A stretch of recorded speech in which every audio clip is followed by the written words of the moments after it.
Le point de la météo de ce samedi 2 juillet 2022 sur l'étendue du territoire national. C'est la saison des pluies en ce moment en Côte d'Ivoire. La météo se positionne comme un indice prévisionnel majeur pour chaque habitant du pays.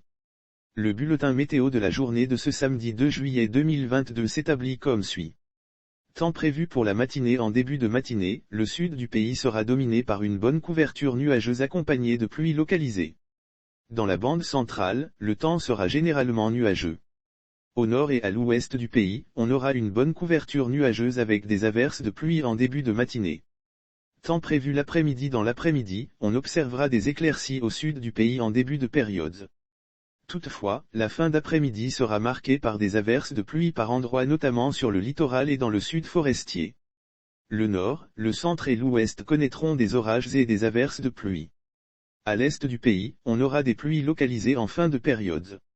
Le temps sera moins capricieux ce samedi selon le bulletin météo de la Société d'exploitation et de développement aéroportuaire, aéronautique et météorologique, Sodexam. Le temps sera moins capricieux ce samedi. Toutefois, les populations sont appelées à rester vigilants.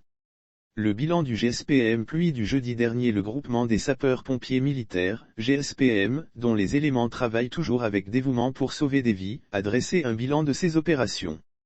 Dans une publication parue ce jeudi 30 juin à 9h20, les secours ont annoncé être intervenus dans les communes de Koumassi, Inch'Allah, Biaye Sud, Divo, Marqueuil, Résidentiel, Sikoji Minime, CNPS, Trècheville, Nanan Yamoussou, Cité Douane, Atekoubé Mossikro, Yopougon, Ajbayaté, Niangon à gauche, Cocody, Mbadon, Rivière à Golfe, et Bingerville Carrefour Compagnie.